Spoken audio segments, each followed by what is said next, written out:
Welcome back to Second Take. It's Vishwa here, and today I'm going to be discussing a mystery question many people wonder about, and is the multi-time Defensive Player of the Year on the Utah Jazz, big man Rudy Gobert, overrated? Rudy Gobert, trash. Rudy Gobert, look at Rudy Gobert. Doesn't do nothing on the floor.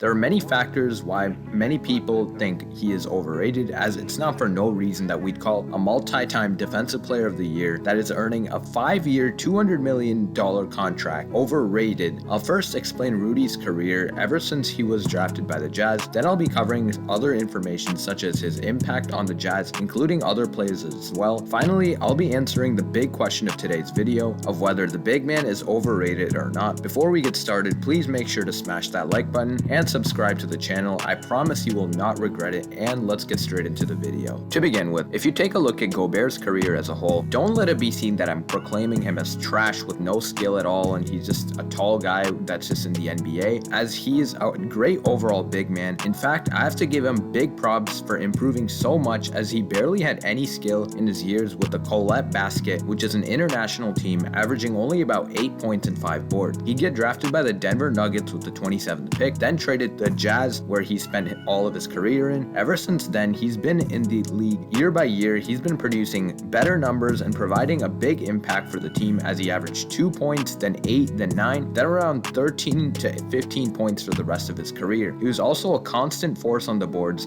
as after his first 2 years, he would never average below 10 boards again, proving how crucial he was to the team. He was also a terrific shot blocker, blocking about 2.2 shots a game throughout his career, and shoots a tremendous 64% of his career, even though the shots are just wide open ones in the paint, primarily put back dunks and layups. Finally, I'd like to compliment him for improving his free throw shooting ability, which is very necessary for teams with big men in the clutch situations, as well as he's been shooting a respectable 65 to 69% from the charity stripe in the last few years. He's a very hard worker that's also expanded his offensive game immensely, as his shot attempts are also going up year by year. These impressive stats led the Jazz to tag him as their franchise center as well. The Jazz as a team also drastically improved not once Gobert was drafted, but once he started elevating his level of play. For example, when Rudy finally started producing well, averaging 14 points, 13 boards, and a league-leading 2.6 blocks in the 2016-17 season, the Jazz finished 5th in the Western Conference with a 51-31 record. Obviously, Rudy didn't carry this team, as the Jazz had a well-rounded roster consisting of star Gordon Hayward, Joe Johnson aka ISO Joe, George Hill, and Rodney Hood, with other great role players like Derek Favors, Alec Burks, and Boris Diaw. But without the stud in the middle that could finish lobs and putbacks, rebound consistently, and being a force defensively, this team would not have been close to the 5th seed. Also, this past season, the Jazz finished 6th in the competitive West with a 44-28 record, but they could have been as high as the 2nd seed, as they were only 5 games worse than the 2nd seeded Clippers. This team was among the best defensively and were 10th in the league in opponents' points per game, allowing only 108.9 points a game. Obviously, Rudy was a huge part of this, as he's 7'1". He is the 3rd largest wingspan in the league at 7'9", and he was a huge Defensive Player of the Year in back-to-back years. The Jazz also had a well-rounded roster of star Donovan Mitchell, Mike Conley, Bojan Bogdanovic, Joe Ingles, and Jordan Clarkson. With all these facts I just stated, you may ask, why should people have any reason to think that he's not good at all? For starters, many experts and players have criticized his defense, as for example, 76ers All-Star Ben Simmons stated in a Twitch stream he did recently that Anthony Davis is a much better defensive player than Gobert because of his ability to defend all 5 positions much better. He also went on to state his top defenders in the league, and Gobert wasn't even one of them. Gobert did make it his priority to improve his perimeter D, but he's prominently known for being cooked by explosive scorers in today's game. In addition to Simmons' comments,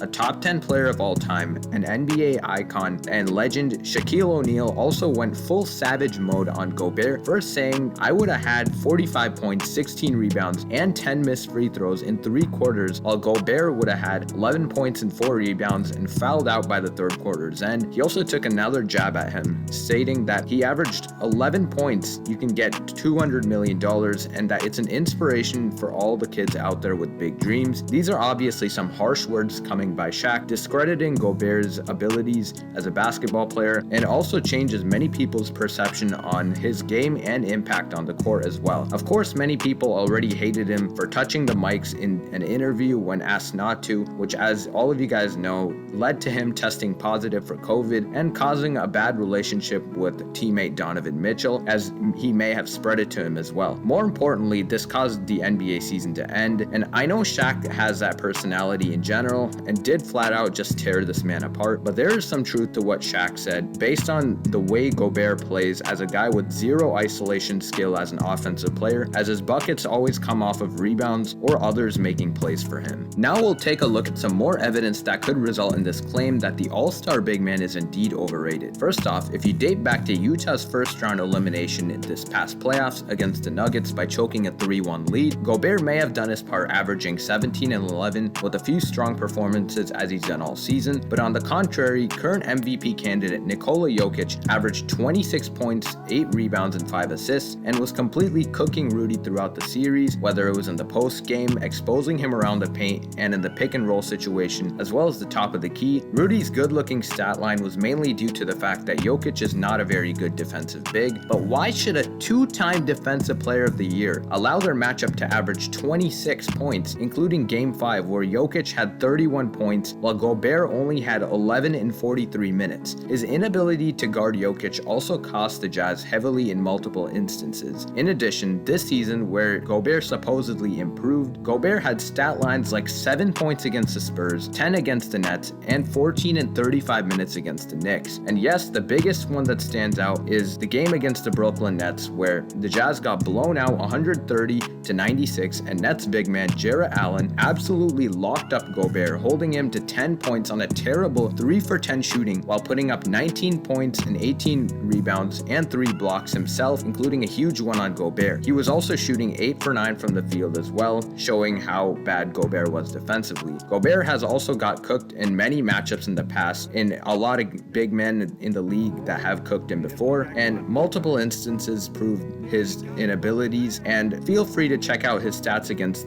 prominent big men of today's game as well, as these are just a few examples that I stated. As you guys can see, to me, Gobert does not deserve the money he got this offseason and isn't quite the defensive beast you'd think him to be. His offensive game is much improved, but he still needs to be better in finishing around the rim and his touch around the rim as well. The Jazz can become a big-time contender in the competitive West if he does improve. He also needs to do a better job guarding whoever he's matched up against, as seen in his matchup against Jokic in the playoffs last year. At the end of the day, do not get me wrong, Gobert is a great player and has improved a lot throughout the years, but I do think people overrate him a lot, and I don't see him becoming a consistent all-star again unless he improves these traits. And that's going to cap it off. Let us know your thoughts on if Gobert is overrated or even underrated in the Utah Jazz as a whole, and also let us know additional ideas for future content. Please smash that like button if you enjoyed it, and if you're new to this channel, please be sure to subscribe. Thank you guys for watching, and peace.